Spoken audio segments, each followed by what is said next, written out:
রাসূল করিম সাল্লাল্লাহু তাআলা আলাইহি ওয়াসাল্লাম ইরশাদ করেন, রমাদানের পরে আল্লাহ রাসূল সবচেয়ে বেশি তালাশ করতেন মুহররমের রোজা। বলেন, রমাদানের পরে আল্লাহ রাসূল সবচেয়ে বেশি তালাশ করতেন কি? মুহররমের রোজা সবচেয়ে বেশি তালাশ করতেন। মুহররমের 10 তারিখ সমস্ত নবীদের উম্মতের উপরে রোজা রাখা ফরজ ছিল। আর রমজানের রোজা দ্বারা আমাদের উপরে মুহররমের 10 তারিখের রোজা কি হয়ে গেছে? রহিত হয়ে গেছে। কোনো ইবাদাতের ফরজিয়ত যদি রহিত হয়, ওই ইবাদাতের মূল আসল বাকি থাকে। আসল কি থাকে? আসল বাকি থাকে। এই জন্য সমস্ত নবীদের জমানার সমস্ত ইবাদাতের মূল ধরন কাছাকাছি। মূল ধরন কি? কাছাকাছি। আমাদের নবীজির উপরে অবতারিত ইবাদাতের দ্বারা আগের সমস্ত ইবাদাত মনসুখ তো হয়েছে ঠিক, লেকিন কিছু কিছু ইস্তেবাবিয়ত বাকি আছে। ইস্তেবাবিয়ত কি আছে? বাকি আছে। এই জন্য মুহররমের 10 তারিখের ফরজিয়ত তো সাকিত, লেকিন ইস্তেবাব কি আছে? বাকি আছে। রাসূল করিম সাল্লাল্লাহু তাআলা আলাইহি ওয়াসাল্লাম যখন মদিনায় তৈয়বায় গেলেন, আল্লাহর নবী দেখলেন মদিনার ইহুদিরা এই দিনে রোজা রাখে, মুহররমের 10 তারিখ রোজা রাখে। তো রাসূল বললেন, ওয়ানাহনু আহাক্কু বিমূসা মিনকুম, মূসা তোমাদের কাছ থেকেও আমাদের কাছে বেশি প্রিয়। মূসা আলাইহিস সালামকে অনুসরণ করা আমরা আরো বেশি হকদার। আরো বেশি কি? হকদার। এই জন্য আগামী বছর রাসূল বলেন, আগামী বছর যদি আমি বেঁচে থাকি তাহলে আমি অবশ্যই রোজা রাখবো, এবং দুটো রাখবো। ওরা 10 তারিখ রাখে, আমরা 9-10 রাখবো। আমরা কি রাখবো? এমনকি বুখারী মুসলিমের হাদিস, রাসূল পরবর্তী বছর মুহররমের 9 তারিখে ঘরের বাচ্চাদেরকেও রোজা রাখতে দিয়েছেন। দুগ্ধপোষ্য বাচ্চাদেরকে দুধ পান করতে দেন নাই। দুধের বাচ্চাদেরকে কি করতে দেন নাই? দুধ পান করতে দেন নাই। দুধের বাচ্চাদেরকেও রাসূল রোজা রাখিয়েছেন। হাসান আর হুসাইনকেও রোজা রাখিয়েছেন। সাহাবাদের মেয়েরা বলেন, আমরা খেলনা রাখতাম, খেলনা। বাচ্চারা যখন কান্নাকাটি করতো, আমরা বাচ্চাদের হাতে খেলনা দিতাম, আর বাচ্চারা কান্না ভুলে যেত, খাবার ভুলে যেত। রাসূল করিম সাল্লাল্লাহু তাআলা আলাইহি ওয়াসাল্লাম ইরশাদ করেন, আহতাসিবু আলাল্লাহ, আহতাসিবু আলাল্লাহ, আল্লাহ তাআলার কাছে আমি আশা করি মুহররমের 10 তারিখ রোজার দ্বারা আল্লাহ তাআলা ইউকাফিরু সানাতান ওয়াহিদাতান, 1 বছরের গুনাহ মাফ করে দিবেন। সুবহানাল্লাহ। মুহররমের 10 তারিখ রোজার দ্বারা 1 বছরের গুনাহ কি করে দিবে? আপনি যদি মুহররমের 1 তারিখের চাঁদ না দেখেন, চাঁদ না চিনেন, চাঁদ না বুঝেন, এই মাস যদি আপনি নাই বুঝেন, তো আপনি মুহররমের 10 তারিখে রোজা রাখবেন কিভাবে? কি ভাই, যে আজকে এই কথাগুলো না হইতো তো এই বছরের শেষ দিন এটা আপনার মনে থাকতো না, ঠিক না? এই জন্য মনে করিয়ে দেওয়া, বছরের শেষ আর 2টো দিন বাকি আছে ইস্তেগফারের সাথে থাকা, আর জিলহজ্জা শেষ দিনগুলোতে ইস্তেগফারের সাথে কাটানো, মুহররমের প্রথম দিনগুলোতে ইস্তেগফার বেশি বেশি করা, তাসবিহাত বেশি বেশি পড়া। মুহররমের 10 তারিখ এটা অনেক অনেক অনেক ইতিহাস এখানে সুপ্ত আছে। বিশেষ করে মুহররমের 10 তারিখেই কিয়ামত সংগঠিত হবে। কি সংগঠিত হবে বলেন? হযরত আদম আর হাওয়া আলাইহিস সালামকে আল্লাহ তাআলা একত্রিত করেছেন মুহররমের 10 তারিখ। হযরত নূহ আলাইহিস সালামের কিস্তি জমিনে ঠেকছে মুহররমের 10 তারিখ।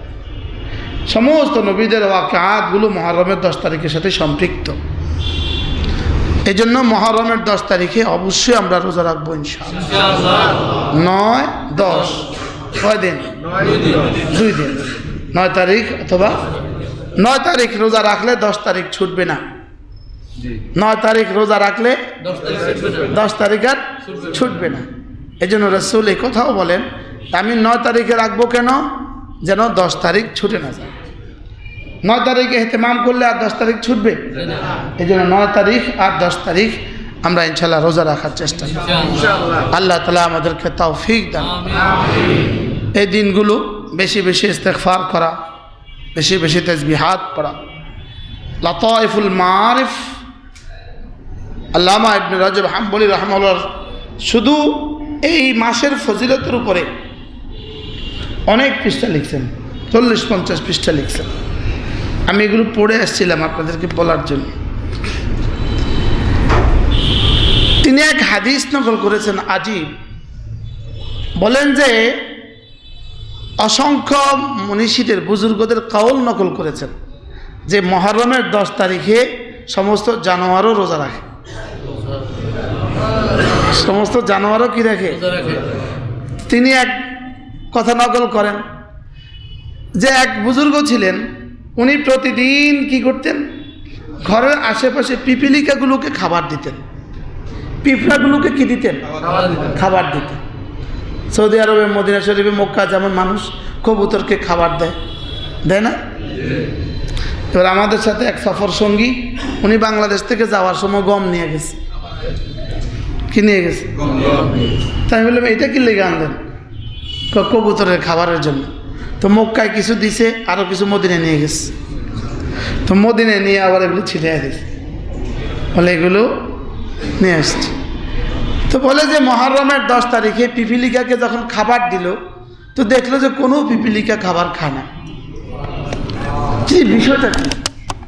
খাবারে কোনো পিপিলিকা মুখ দেয় না। পরে বুঝলেন যে আজকে বুঝি পিপিলিকা রোজা রাখছে।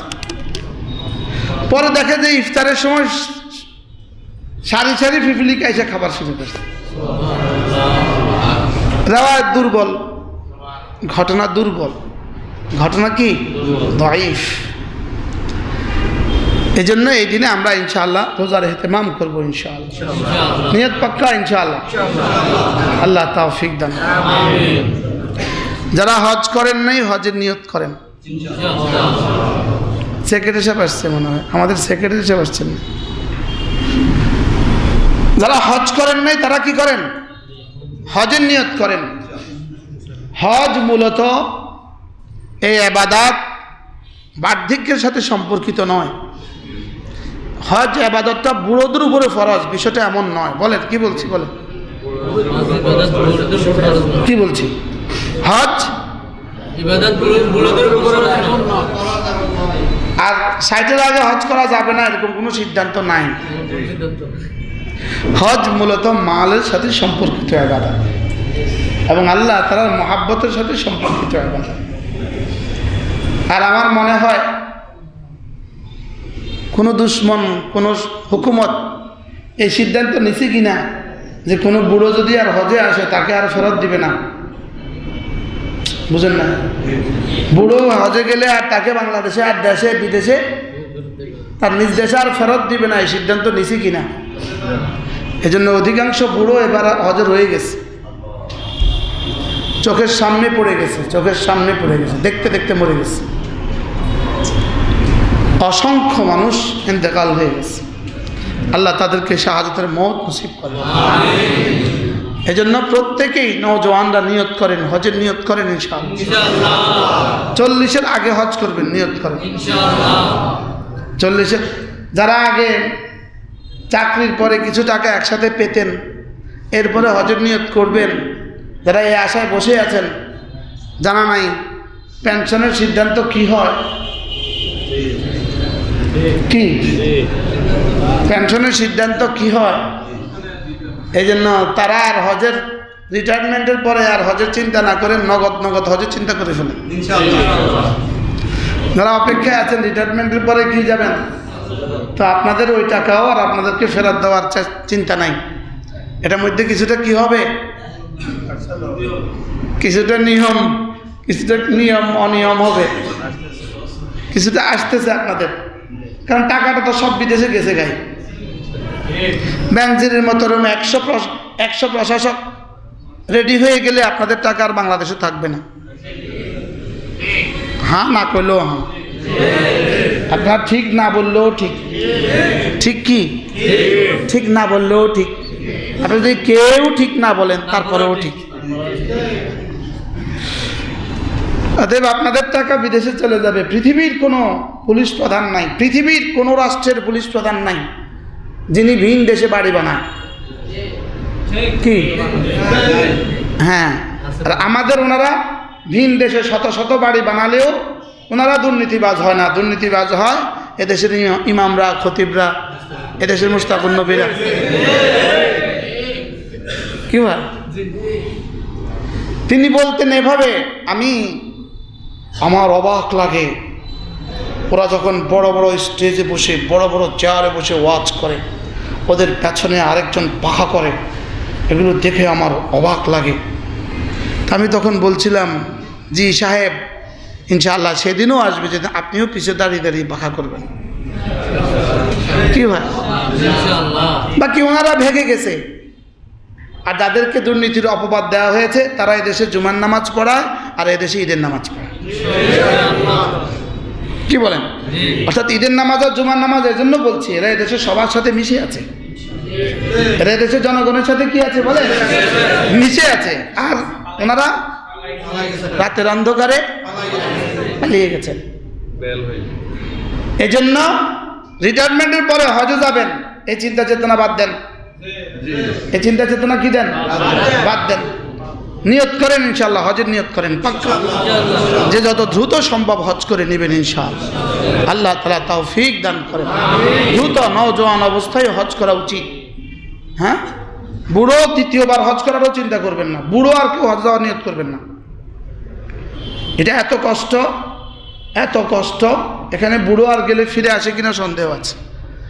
এই জন্য বুড়োরা, বাংলাদেশ থেকে বুড়োরা যায়, আলহামদুলিল্লাহ ইদানিং কমে গেছে, অল্প কমছে। এই জন্য নওজোয়ানরাই হজ করার চেষ্টা করবেন। আল্লাহ তাআলা তৌফিক দান করেন। হজ এমন এক ইবাদত যেটা রব দিয়েছেনই শুধু আপনাকে মাফ করার জন্য, আপনাকে কি করার জন্য? মাফ করার জন্য। এই জন্য সমস্ত ব্যবস্থাপত্র থাকা সত্ত্বেও এখানে কিছুটা কষ্ট হয়, শুধু কিছু কষ্ট হয় না, জীবন মরণের কি। মুজদালিফা, আরাফা থেকে মুজদালিফা থেকে মিনা, মিনা থেকে জামারাত, জামারাত থেকে বাইতুল্লাহ। এই দিনটা 10 তারিখের এই দিনটা অনেক কষ্টের, হাজারো মানুষ এবছর মারা গেছে, অনেক কষ্টের এই দিনটা। বাকি সমস্ত আসবাব, সমস্ত প্রস্তুতি সত্ত্বেও এই দিন এত কষ্ট কেন? যেহেতু এই দিনেই রব আপনাকে মাফ করে দেবে। তো মাফ করে দিতে জামা ভালো করে ধুইতে কি লাগে? বেশি আছাড় দিতে হয় না? হ্যাঁ, মাছ ধোয়ার আগে মা কি বইলা দেয়? আশ্রয়ে আশ্রয়া ধুইস, যেন গন্ধ না থাকে, বলে কি বলে না? তো খলির মধ্যে লবণ দিয়া কি করে? আশ্রয়ে আশ্রয়া ধো, যেন আর গন্ধ না থাকে। তো আল্লাহ তাআলা যেন মিনা, আরাফা, মুজদালিফা আছাড় দেন কেন? যেন আর গুনাহের গন্ধ না থাকে, গুনাহের দাগও না থাকে, গুনাহের কি দাগও না থাকে। এজন্য অনেক বেশি কষ্টের ইবাদত। এজন্য বুড়োরা হজ করাবেন আর নওজোয়ানরা নিজেরা হজ করবেন। আল্লাহ তাআলা আমাদেরকে তৌফিক দান করেন। আমাদের হজ এখন থেকে প্রত্যেকেই নিয়ত করেন, যে যে বয়সে আছেন নিয়ত করেন যে আল্লাহ তাআলার ঘরে যাবেন ইনশাআল্লাহ। আমাদের মাওলানা আনিস বড় সুন্দর বলেন, যে দু চোখ আল্লাহ তাআলার ঘরের কালো গিলাফ দেখে নাই, সে আর দেখলো কি? মাওলানা বলেন যে সে আর দেখলো কি? সে জীবনে কিছুই দেখে না, সে জীবনে আসলে কিছুই দেখে না, যে আল্লাহ তাআলার ঘরের কালো গিলাফ দেখে না। আল্লাহ তাআলার ঘরের কালো গিলাফ দেখার অর্থই হলো হজ। অর্থই হলো কি? অনেকের ওমরা করার প্রবণতা আছে, হজ বাদ দিয়ে ওমরা করে। হজের আগে কেউ ওমরা করবেনই না, হজের আগে কেউ ওমরা করবেন না। আর যিনি হজ করবেন তিনি পরবর্তীতে কি করবেন? তিনি পরবর্তীতে ওমরা করবেন। অনেকে জিজ্ঞেস করলে হজ করেছেন, তো উনি বলেন না ওমরা করেছি। ওমরা আর হজের মধ্যে পার্থক্য হলো ফজরের সুন্নত আর ফজরের ফরজের মতো পার্থক্য। তো কেউ যদি বলে আমি ফজরের সুন্নত পড়ছি, কি হয়? মানুষ কি বলবে? সুন্নত পড়ছে মানে ফরজ পড়া নাই। হ্যাঁ, তো ফরজ না পড়ে সুন্নত পড়লে লাভ কি হবে? 70,000 ওমরা এক হজের সমান হবে না। 70,000 ওমরা দিয়েও কি হবে না বলেন? এক হজের সমান হবে। এই জন্য হজের নিয়ত না ওমরার নিয়ত। হ্যাঁ, হজ হয়ে গেছে, এবার ওমরা করেন। এবার কি করেন? তো আমাদের আদিব শাহ হুজুর দামাত বারাকাতুম, হযরত মাওলানা আবু তাহির মিসবাহ দামাত বারাকাতুম, তিনি বলেন, হযরতের কথা তো অনেক সুন্দর। হযরত বলেন যে বন্ধু, তোমার বাইতুল্লাহর সফর যেন হয় কোনো আল্লাহওয়ালার সাথে। বলেন বাইতুল্লাহর সফর যেন কার সাথে হয়? কোনো আল্লাহওয়ালার সাথে হয়। ট্রাভেলস এজেন্সিওয়ালা আপনাকে বাইতুল্লাহ পর্যন্ত পৌঁছিয়ে দিবে, আর কোনো আল্লাহওয়ালার সোহবত আপনাকে বাইতুল্লাহর রব পর্যন্ত পৌঁছিয়ে দিবে। এজেন্সিওয়ালার জমিনের ইন্তজাম করে, মুসাফা করে ফেলি।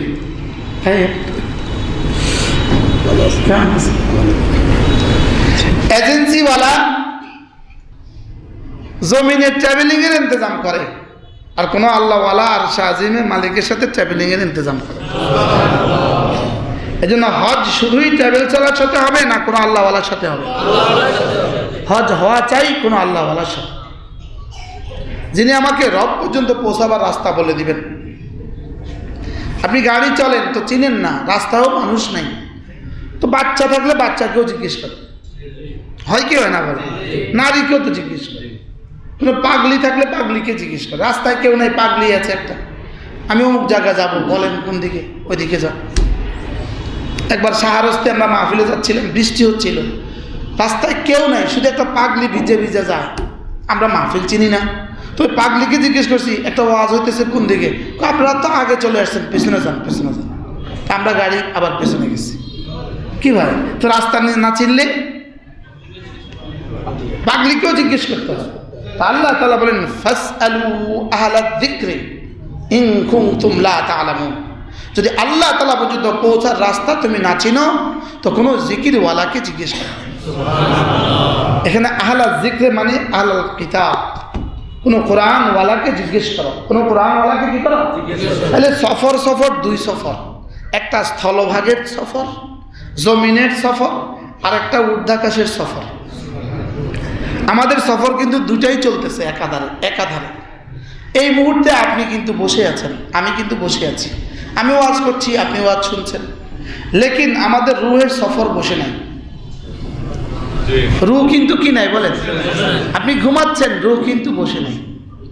আপনি গাড়িতে, রুহ কিন্তু গাড়িতে না, সে এক নিরবচ্ছিন্ন সফর করছে। আমাদের রুহ কি করছে বলেন? নিরবচ্ছিন্ন সফর করছে। রুহের সফর হলো ঊর্ধ্বাকাশের দিকে। কোন দিকে বলেন? সে যেখান থেকে আসছে সেটার দিকেই তার সফর। পানি আপনি ঢেলে দিলেন, এই পানি কিন্তু বসে নাই, সে কিন্তু চলছে, সে কোন দিকে যায়? নিচের দিকে যায়। কেন? তার উৎস নিচে, তার উৎস কি নিচে। আপনি আগুন জ্বালালেন, তো ধোঁয়া কিন্তু বসে নাই, এটা কিন্তু উপর দিকে চলে যাচ্ছে, একসময় মিশে যাচ্ছে হাওয়া, আমার চোখের থেকে অদৃশ্য হয়েছে, লেকিন তার সফর কিন্তু বসে নাই, সে কিন্তু চলছে মহাকাশে। বলেন বুঝেন নাই কথা? ধোঁয়া শেষ হয়ে গেছে, মিশে গেছে না? মিশে নাই, সে কিন্তু মহাকাশে চলছে। সে চলছে তার আসলের পানে, সে চলছে তার নিরবচ্ছিন্ন আসলের দিকে। আপনি পানি ঢেলে দিয়েছেন, তো এই পানি কিন্তু চলছে নিচের দিকে। হ্যাঁ, একসময় গিয়ে মিশে গেছে, তার ক্ষমতা দুর্বল হয়ে গেছে। তো ঠিক তেমনি ভাবে শরীরের সফর আর রুহের সফর। বলেন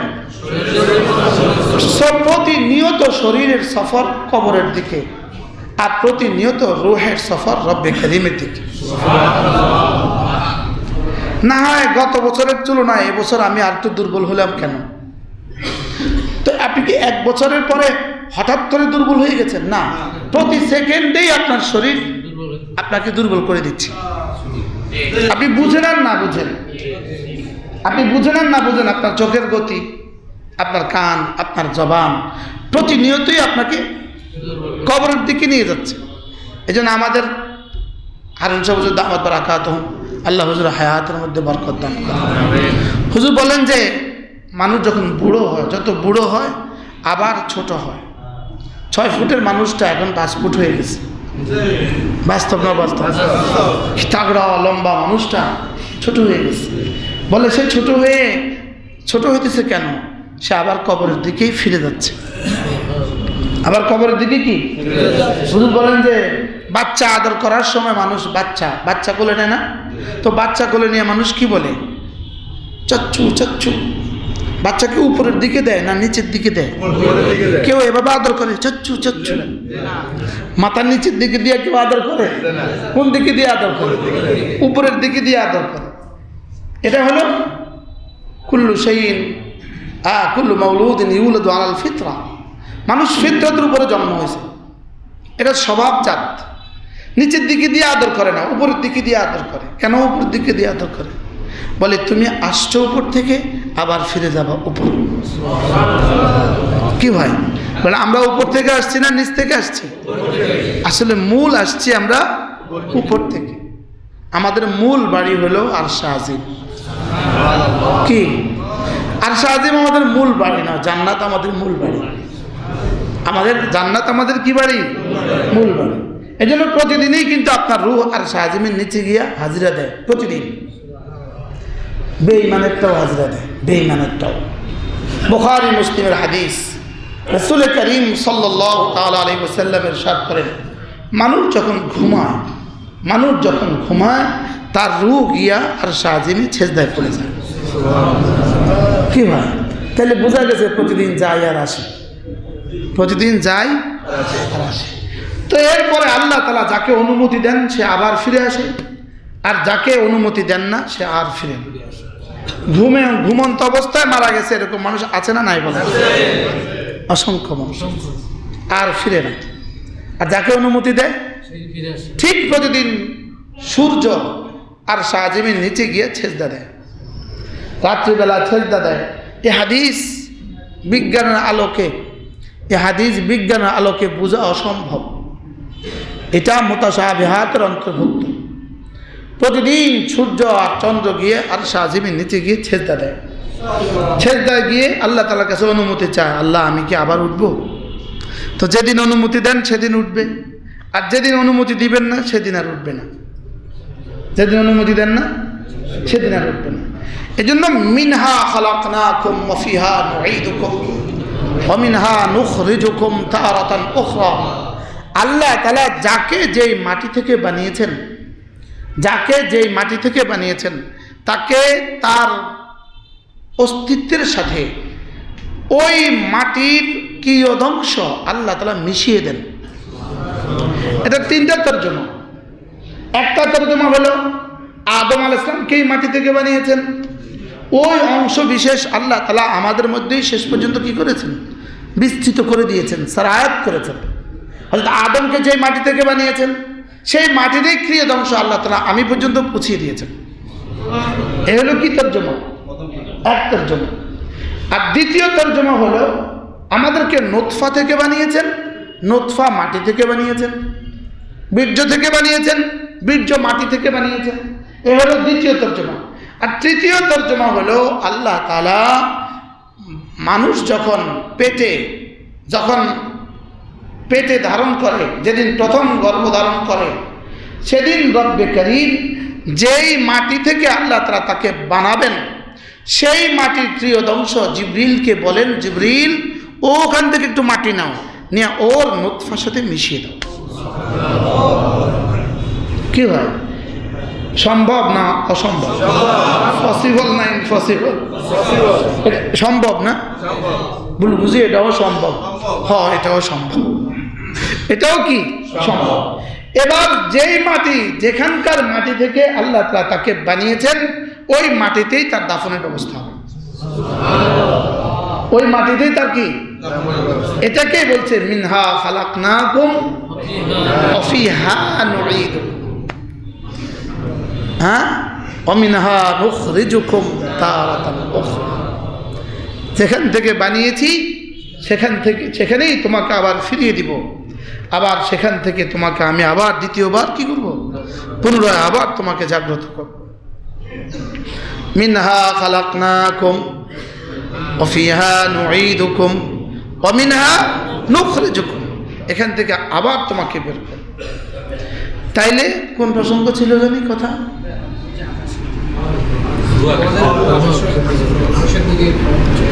আচ্ছা, তাহলে শরীর মাটি থেকে আসা শরীর, এই জন্য বুড়ো হলে কোন দিকে ফিরে?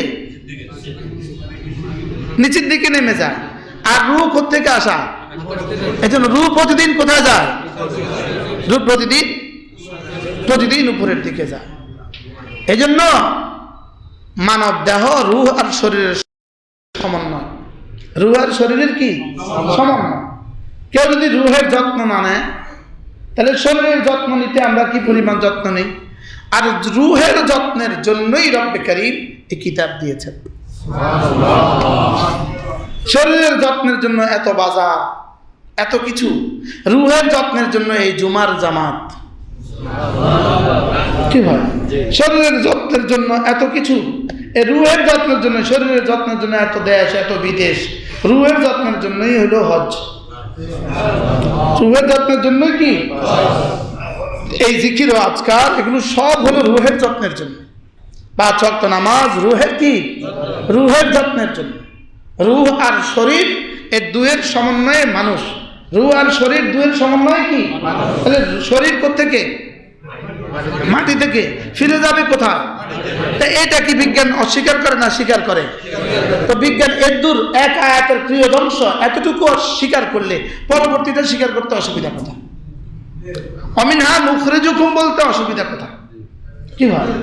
এখানে আমি তোমাকে এখান থেকে বানিয়েছি। বিজ্ঞান বলে হ্যাঁ। পৃথিবীর সমস্ত খাবারের উৎস কি? মাটি। বলেন, মাটি ছাড়া একটা খাবার বলেন?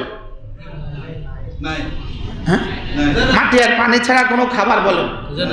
মাটি আর পানি ছাড়া কোনো একটা কিছু বলেন যেটা মানে মাটি আর পানি ছাড়া? এই যে আপনার চশমা, আপনার চশমার মধ্যেও কিন্তু মাটি আর পানির অংশ আছে। বুঝে নাই কথা? মোবাইলের মধ্যে মাটি আর পানির অংশ আছে কিনা? আগুন, পানি, মাটি, বাতাস। বলেন, আবার বলেন। আপনার পকেটে যে ডলার আর যে রিয়েল আর টাকা আছে, এই টাকার নোটটার মধ্যে এই 4টা আছে না নাই? কোনটার মধ্যে 4টা নাই? কিছু একটা বলেন তো দেখি। হ্যাঁ, তাহলে আগুন, পানি, মাটি, বাতাস, এই 4টার সমন্বয়ে আমার বডি তৈরি। এই জন্য মৃত্যুর পরে প্রথম মৌতের সঙ্গে সঙ্গে প্রথম কোনটা উদাও হয় শরীর থেকে? প্রথম বাতাস চলে যায়। প্রথম কোনটা বেরিয়েছে? এরপরে অ্যাট ওয়ান্স আলাল ফওর আগুন চলে যায়। কি চলে যায়? মৌতের পরে প্রেসার আর উঠে কি চলে গেছে? তাপ চলে গেছে। পা ঠান্ডা না গরম? ঠান্ডা। পা কি? আর মৌত শুরু হয় পা থেকে। মৌত শুরু হয় কি থেকে? এই জন্য আইসিইউর রুগী ডাক্তার পায়ে হাত দিয়া বুঝে তার সময় আর বেশি সময় নেই। নাকে হাত দিয়ে বুঝে না, পায়ে হাত দিয়ে বুঝে, গিয়েই পায়ে হাত দেবে। আইসিইউর রুগী ডাক্তার গিয়েই পায়ে হাত দেয়। পা আগে পা ধরে বুঝে সমস্যা। পা ধরেই ডাক্তার বুঝে এনার সমস্যা। খোলো চলো পাঠাও। তাইলে ওখান থেকে মৌত শুরু হয়। প্রথম কোনটা যায়? বাতাস চলে যায়। এরপরে কোনটা যায়? আর হলো কোনটা? মাটি আর। কবরে যাওয়ার পরে সর্বপ্রথম চলে যায় পানি। সর্বপ্রথম যায় কি? পানি। 3 দিন 4 দিন 5 দিন পরেই তার প্রথম পেটটা ফেটে যায়। এরপরে শরীরের পানিগুলো নির্গত হতে থাকে। পানির সাথে মিশে যায়। যে পানি থেকে তার সৃষ্টি, সেই পানির সাথে তার পানি মিশে যায়। যে মাটি থেকে তার সৃষ্টি, এই মাটির সাথে তার মাটি মিশে যায়। ওই বাতাসের সাথে তার শরীরের বাতাস মিশে যায়। এইভাবে সে একসময় কি হয়? নিশ্চিন্ন হয়। আর রব্বে কারীম বলেন, এটাকে আমি আবার বানাই। রব চ্যালেঞ্জ করেন, এটাকে আমি আবার বানাই। তোমার কাছে এটা আশ্চর্য মনে হয়? রব বলেন, আমি তোমাকে আউয়ালা মাররা, আমি তোমাকে প্রথমবার বানিয়েছি। সেটা কি আশ্চর্য ছিল না? হ্যাঁ, আমার মনে হয় 90 বা 91 সালে সামাদের মাঠে বয়ান ছিল। হযরত মৌলানা হাবিবুল্লাহ মিসবাহ রহমাতুল্লাহর বয়ান ছিল। হযরতের আগে আব্বা বয়ান করছেন। আব্বা তখন ওই আয়াত পড়ছেন, সূরা বাকারার ওহিয়া রামিম, সূরা বাকারার ওই শেষ আয়াত, সূরা ইয়াসিনের ওই শেষ পৃষ্ঠার আয়াত। ওয়াদরাবা লানা মাসালান ওয়া নাসিয়া খালকা, তারপরে ওয়াদরাবা লানা মাসালান ওয়া নাসিয়া খালকা ক্বালা মান ইউহয়িল ইযামা ওয়া হিয়া রামিম। তখন তো ছোট ছাত্র ছিলাম, তখন তো এত পড়া হয়নি। তা আব্বার মুখ থেকে প্রথম শুনছিলাম এই আয়াতের শান নজুল।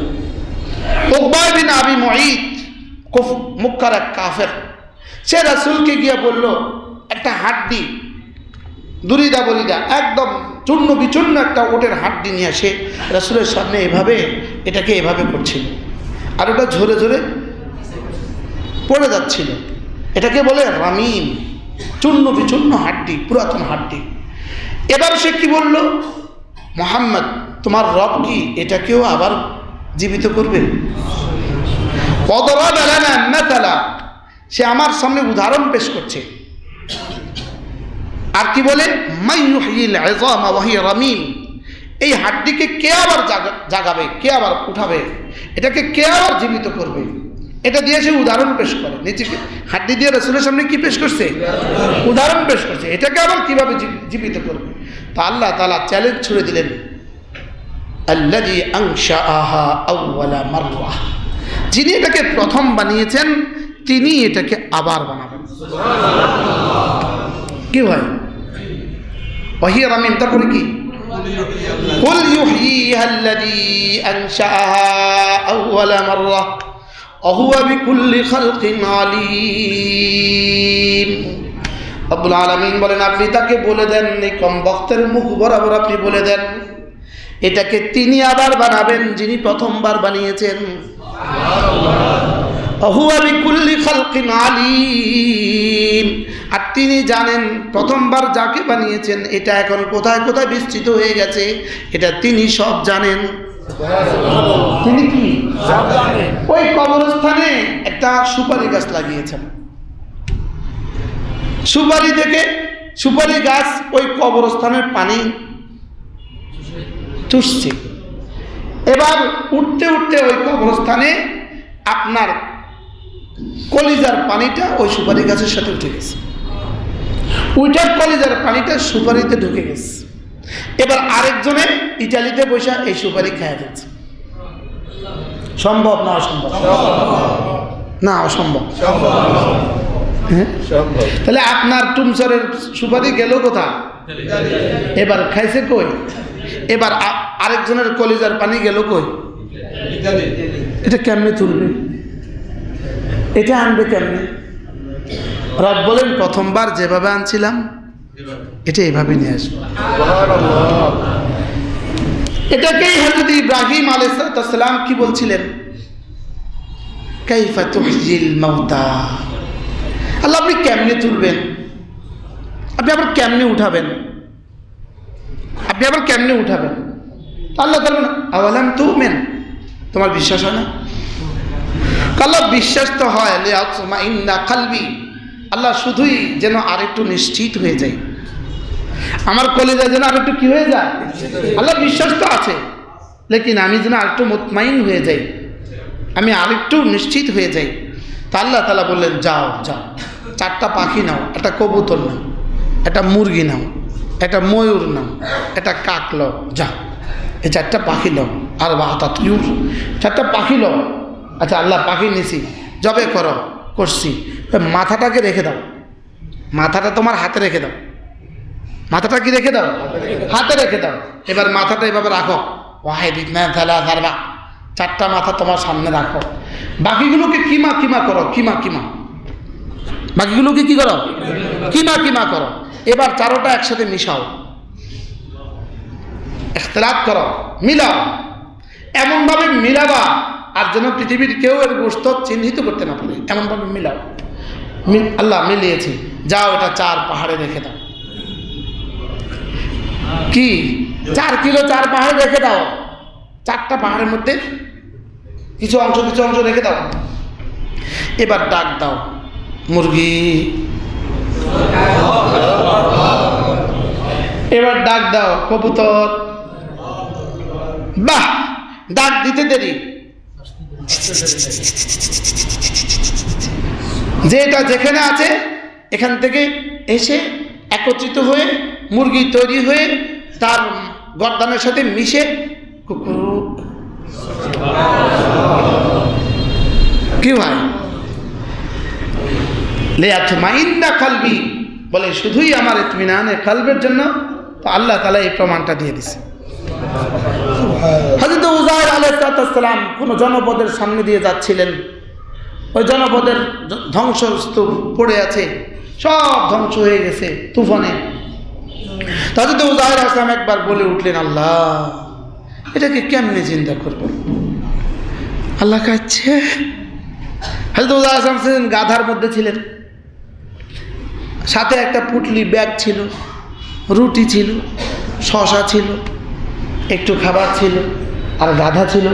তো আল্লাহ তাআলা হযরত উযাইর আলাইহিস সালামকে মৃত্যুর কোলে শোয়া দিলেন। এক টানা 100 বছর। কত বছর? আরে আরে ঘুম থেকে উঠে দেখলেন গাধাটা নাই, পচে গলে মিশে গেছে জমিনের সাথে। আর উঠে দেখলেন রুটি আর শশার মধ্যে লাম ইয়াতাসান্না, একটু পাঙ্গাসও পড়ে নাই। আচ্ছা, গাধা পচতে সময় বেশি লাগে না রুটি পচতে সময় বেশি লাগে? শশা পচতে একদিন 2 দিন। তো ভেবে পাচ্ছিলেন না কি হয়ে গেল, গাধাটা তো মিশে গেছে, রুটি তো আগের জায়গায়, শশা তো আগের জায়গায়, কিছু হয়নি। রুটি রুটির জায়গায়, শশা শশার জায়গায়, গাধা মিশে গেছে। হযরত উযাইর আলাইহিস সালাম চিন্তা করতেছিলেন, কতদিন ঘুমালাম, কি হইল, কেমনে কি হইল বুঝতেছি না তো। আর ওই শহর পুরা আবাদ হয়ে গেছে, ওই শহর পুরা ফুলে ফুলে ভরা, ওই শহর বাড়িঘরগুলো অনেক সুন্দর, গ্রাম অনেক সুন্দর বাড়িঘর, হাজারো মানুষের পথচারণা। আল্লাহ এটা কি, তোমার কিছু বুঝে আসেনি? আমি পারবো? আল্লাহ আমার বুঝে এসে গেছে। এবার জিজ্ঞাসা করতেছে, আচ্ছা উযাইর বলো তো তুমি কতদিন ঘুমিয়েছ? আল্লাহ কি বলবো, মনে হয় 1 দিন অথবা আধা দিন।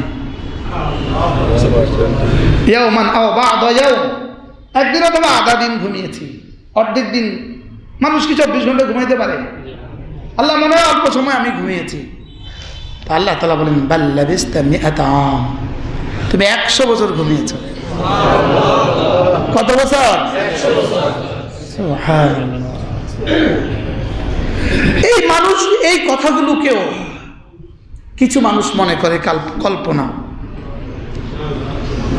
কিছু মানুষ মনে করে এগুলো কি অযথা কথা। কোন যুক্তি দিয়ে আর কোন দলিল দিয়ে এদেরকে বোঝানো যাবে তা আল্লাহ তাআলা ছাড়া কেউ জানে না। কবরের মাটি ছাড়া এদেরকে আর কেউ বুঝাতে পারবে না। বলেন কি বলছে? সারা দুনিয়ার সমস্ত মাখলুকাতকে বানানো আল্লাহ তাআলা বলেন এটা আমার জন্য কেমন জানো, কানাফসিন ওয়াহিদা, একজনকে বানানো যেমন তেমন, একজনকে বানানো যেমন আমার জন্য সমস্ত মাখলুকাতকে আবার বানানো আমার জন্য তেমন। আবার কতক্ষণে বানানো সম্ভব জানো? 1 মুহূর্তে বানানো আবার সম্ভব। ফাতাবারাকাল্লাহু আহসানুল খালিকিন, সুবহানাল্লাহ মা আ'যামা শান। কতই না বরকতময় আমাদের রব। কথা আমার দূরে চলে গেছে না? কোন প্রসঙ্গ ছিল আজকে মনে আছে আপনাদের? হ্যাঁ, মুহররম। আর কোন আয়াতে কারিমা পড়ছিলাম? ইন্না আউওয়ালা বাইতিন উদিআ লিন-নাস লাল্লাযী বিবাক্কাতা মুবারাকা ওয়া হুদাল লিল-আলামিন ফীহি আয়াতুন বায়িনাত মাকামু ইব্রাহিম ওয়া মান দাখালাহু কানা আমিনা ولله على الناس حج البيت من استطاع إليه سبيلا ومن كفر فإن الله غني عن العالمين। পৃথিবীর প্রথম ঘর হইল বাইতুল্লাহ। পৃথিবীর প্রথম ঘর কি? মিডল ইস্টকে মিডল ইস্ট কেন বলে? মধ্যপ্রাচ্য কেন বলে? এটা পৃথিবীর কি মধ্যভাগ, এটা পৃথিবীর mid point of the world, এটা পৃথিবীর মধ্যভাগ। এখান থেকেই পৃথিবী শুরু, পৃথিবীর জমিন শুরু বাইতুল্লাহ থেকে। আর পৃথিবীর প্রথম পাহাড় জাবালে আবু কুবাইস পৃথিবীর প্রথম পাহাড়। এই হুজুর সাল্লাল্লাহু আলাইহি ওয়াসাল্লামের বাড়ি যেখানে, আল্লাহ রাসূলের বাড়ি জন্মস্থান যেখানে, আবু জেহেলের বাড়ি, এরপরে রাসূলের বাড়ি, এর হাতের ডান দিকে যে পাহাড়টা, যেই পাহাড়ের উপরে বাদশার বাড়িটা, যেই পাহাড়ের উপরে বাদশার বাড়িটা, এই আউয়ালু জাবালিন খালাকাল্লাহু আলাল আরদ, এটা হলো জমিনের প্রথম পাহাড়। এটা জমিনের কি? জমিনের প্রথম পাহাড়। এভাবে আমি পড়ছি তাফসীরে কুরতুবীর মধ্যে, আল্লাহ তাআলা পুরো মক্কা শরীফকে পাহাড় দিয়ে এভাবে ঘেরাও দিলেন কেন? পুরা মক্কার চতুর্পার্শ্বে পুরোটাই পাহাড়। যেখান দিয়ে রাস্তা করছে, রাস্তা, এই রাস্তারও পেছনে কোথাও কোথাও পাহাড় আছে, পুরোটাই পাহাড়। আল্লাহ তাআলা শুধুই বাইতুল্লাহকে হেফাজতের জন্য এই পাহাড় বানিয়েছে। এই কথা আমার আগে আর জানা ছিল না। শুধু বাইতুল্লাহকে হেফাজতের জন্যই আল্লাহ তাআলা এভাবে কি করেছেন? পাহাড়ের বেষ্টনী দিয়েছেন বাইতুল্লাহকে দাজ্জাল থেকে বাঁচাবার জন্য। বাইতুল্লাহকে কি থেকে? দাজ্জাল থেকে বাঁচাবার জন্য আল্লাহ তাআলা এভাবে পাহাড় দিয়েছেন। তো প্রথম পাহাড় কোনটা? জাবাল আবু কুবাইস হলো পৃথিবীর কি? পৃথিবীর প্রথম পাহাড়। জাবাল আবু কুবাইস পৃথিবীর প্রথম পাহাড়। এই পাহাড়টাই ওয়াকানাত সূরা মুজাম্মিল, সূরা ওয়াকানাতিল জিবালু কাসীবাম মাহিলা, এর আগে দিয়ে বলেন ওয়াতারজুফুল আরদু ওয়াল জিবালু ওয়াকানাতিল জিবালু কাসীবাম মাহিলা। আল্লাহ তাআলা পাহাড় বানিয়েছেন জমিনের জন্য প্যারেক স্বরূপ, প্যারেক। ওয়াল জিবাল আওতাদা, জমিনকে বানিয়েছেন, জমিন পাহাড়কে বানিয়েছেন কি স্বরূপ? হযরত মাওলানা হাবিবুল্লাহ মিসবাহ রাহমাহুল্লাহ তাআলা তিনি একবার বলেন, স্বাভাবিকভাবে এই কাঠ আর এই কাঠের মধ্যে এখানে কিন্তু প্যারেক আছে, আছে না নাই? বলেন প্যারেক আছে না? দুই কাঠের মধ্যে কি আছে? প্যারেক আছে। আমরা দেখতেছি যেটা, এটা প্যারেকের মাথা, এক সুতা আমরা দেখি বাহিনী দিয়া, এখানে কিন্তু প্যারেক আছে, প্যারেক আছে। আমরা দেখি যেটা, এটা হলো কি? প্যারেকের মাথা। এটা কদ্দূর দেখি? আচ্ছা 4 ইঞ্চি প্যারেকের মধ্যে ভিতরে থাকে কদ্দূর? পুরোটাই। উপরে থাকে কয় সুতা? হযরত বলেন যে ওয়াজাল, আমি পাহাড়কে প্যারেক বানিয়েছি। এর অর্থ হলো পাহাড়ের উপরিভাগের যেটা আমরা দেখি এটা হলো প্যারেকের মাথা, আর বাকি পাহাড় জমিনের ভিতরে আছে। আচ্ছা উপরের ভাগ যদি এত বড় হয় তো নিচের ভাগের কি অবস্থা? সৌদি আরবের এক শহর আছে আল সুদা, এটা হলো আবহা শহর থেকে 100 কিলোমিটারের মাথা এক শহর আছে, এটার নাম কি? এটা জমিনের, জমিন থেকে 36,000 ফিট উপরে। কত হাজার ফিট উপরে? তায়েফ শহর জমিন থেকে 10,000 ফিট উপরে। কত ফিট উপরে? তো 36,000 ফিট উপরে যদি হয়, 36,000 ফিট যদি হয় প্যারেকের কি, তো প্যারেকের নিচের অংশ কি অবস্থা? কি অবস্থা? কি ভাই, আপনি আভা থেকে যাবেন 300 কিলোমিটার চলবেন, 300 কিলোমিটার যাবেন আপনি মাহাইল শহরে। কোন শহরে? এই 300 কিলোমিটারের মধ্যে আধা কিলোমিটার আপনি পাবেন না স্থলভাগ, কোনো জমিন বলতে কোনো শব্দ নাই, শুধু কি? শুধু পাহাড়, শুধু পাহাড়। কখনো পাহাড়ের পেট ছিদ্র করে আপনি চলে যাবেন, কখনো পাহাড়ের উপর দিয়ে যাবেন, কখনো পাহাড়ের সাইড দিয়ে যাবেন, লেকিন পাহাড় ছাড়া কোনো কি নেই। 300 কিলোমিটার রাস্তা আছে। পৃথিবীর কোনো জনমানব নাই, পৃথিবীর কোনো গাছগাছালি নাই, কি পৃথিবীর কোনো পানি নাই, শুধু পাহাড় আর শুধু পাহাড়। তো এবার বলুন তো দেখি, এই পাহাড়ের উপরিভাগ যদি এমন হয় তো নিচের কি অবস্থা? হ্যাঁ, আর এই পাহাড় বানিয়েছেন রব্বে করিম জমিনের জন্য কি স্বরূপ? এবার বলেন ওয়াতারজুফুল আরদু ওয়াল জিবাল, অচিরেই একদিন আসবে যেদিন এই জমিন কাঁপবে, অতারজুফুল আরদু, জমিন কি হবে? প্রকম্পিত হবে। ওয়াল জিবাল, পাহাড়গুলো প্রকম্পিত হবে। এরপরে রব বলেন পাহাড়গুলো কেমন হবে জানো? ওয়াকানাতিল জিবালু কাসিবাম মাহিলা, পাহাড়গুলো কেমন হবে? কাসিবা, কাসিবা মানে বালির ডিবি, বালির পাহাড়। এই পাহাড়গুলো রেজা রেজা হয়ে বালিতে পরিণত হবে। কিসে পরিণত হবে? বালি, বালির স্তূপ হবে, বালির স্তূপ। কাসিবা, বালির স্তূপ হবে। এবার বলে মাহিলা, শুধু বালির স্তূপ হবে না, এবার প্রবাহিত বাতাসে, বাতাসের চোটে প্রবাহিত পানির মতো প্রবাহিত হয়ে চলে যাবে। এবার বলুন তো রব কত ক্ষমতাওয়ালা বলেন? হ্যাঁ, ওয়াতারজুফুল আরদু ওয়াল জিবালু, বল না, ওয়াকানাতিল জিবালু কাসিবাম মাহিলা, আর পাহাড়গুলো কেমন হবে? কাসিবা, বালির স্তূপ হবে, আর মাহিলা, প্রবাহিত পানির মতো প্রবাহিত হয়ে চলে যাবে।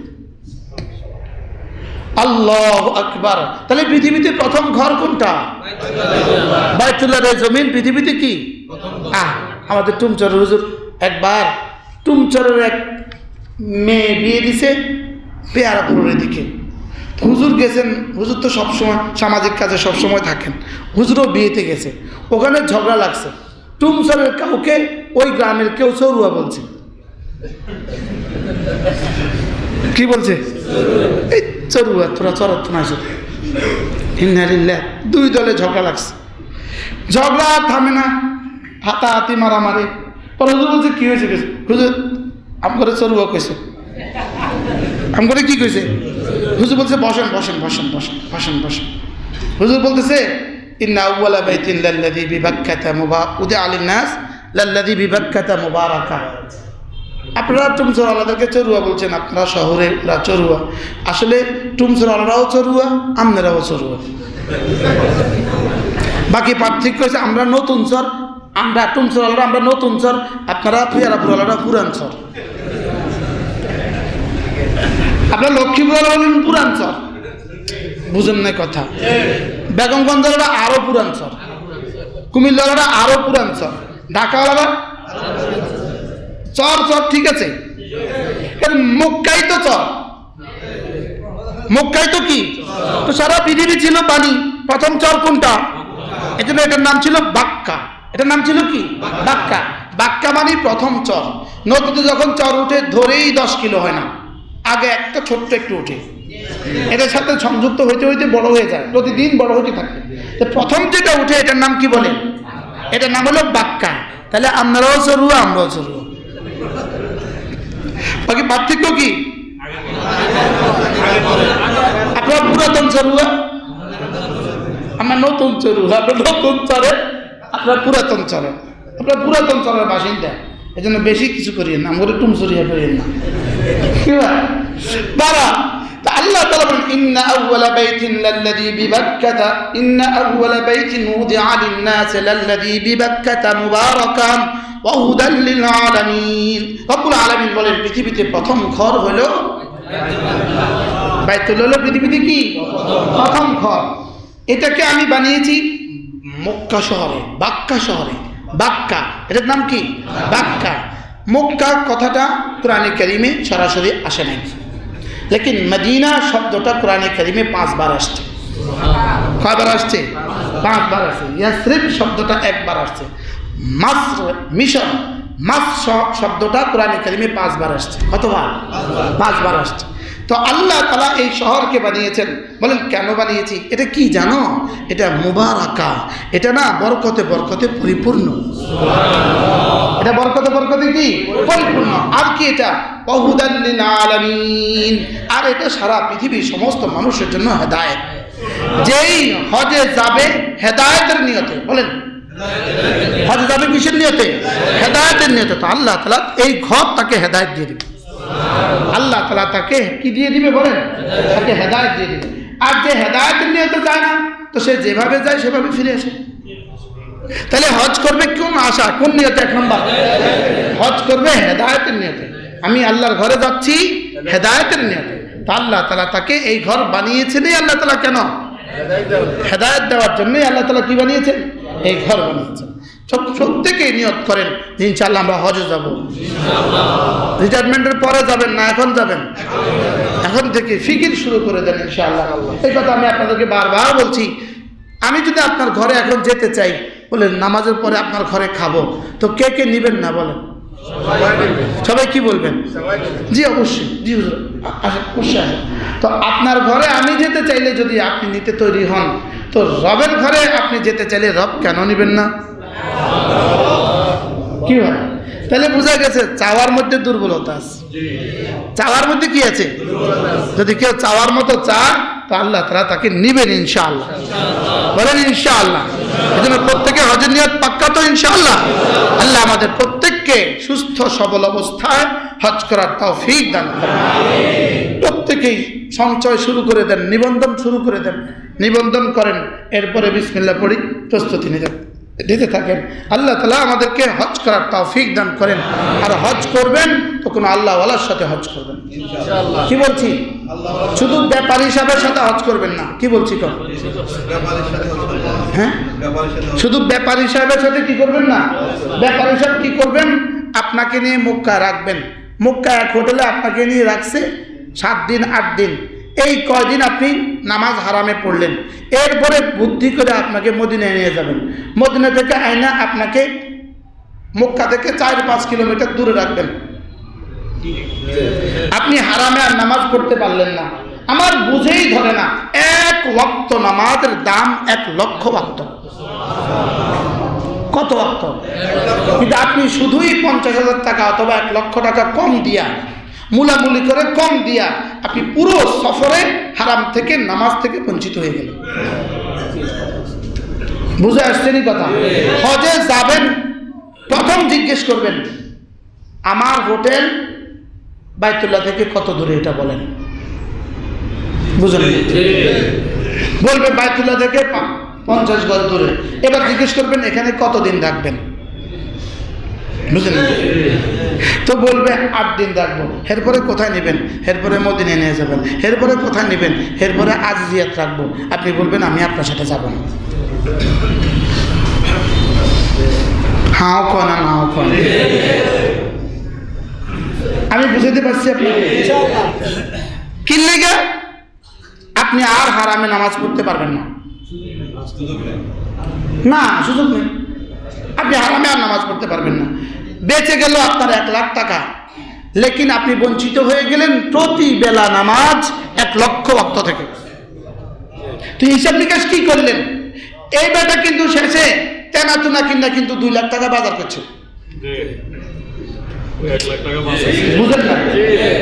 বাজার করছে কত লাখ টাকা, কিন্তু এখানে বঞ্চিত হয়েছে কত ওয়াক্ত নামাজ থেকে?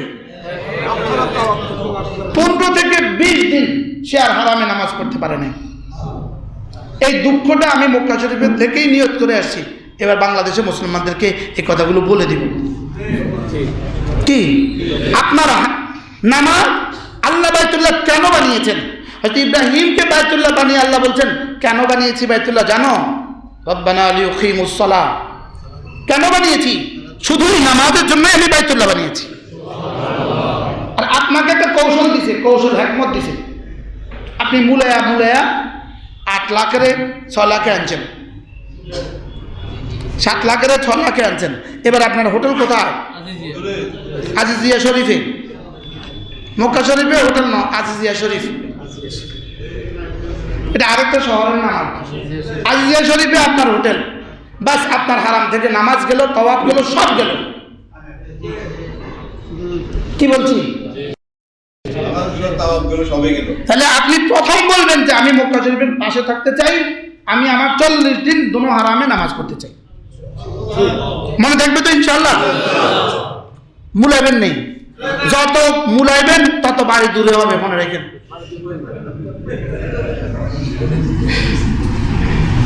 যত পলিসি করবেন তত বাড়ি দূরে হবে, কারণ ওই বেটা তো আপনার বেটা জায়গা বেচছে, আপনাকে হোটেল দিবে না। এই জন্য বাইতুল্লাহতে হজ করার নিয়ত করবেন বাইতুল্লাহর কাছে থেকে। বলেন ইনশাআল্লাহ, বলেন ইনশাআল্লাহ। আল্লাহ, ট্রাভেল চালাটা জানি আমার বিরুদ্ধে কিভাবে লাগে। কি আমি আমার মুসল্লিদেরকে বলছি, আপনারা ইনশাআল্লাহ হজ এভাবে করবেন ইনশাআল্লাহ। এই জন্য হজ করার আগে ঠিক করবেন আমি কার সাথে হজ করব।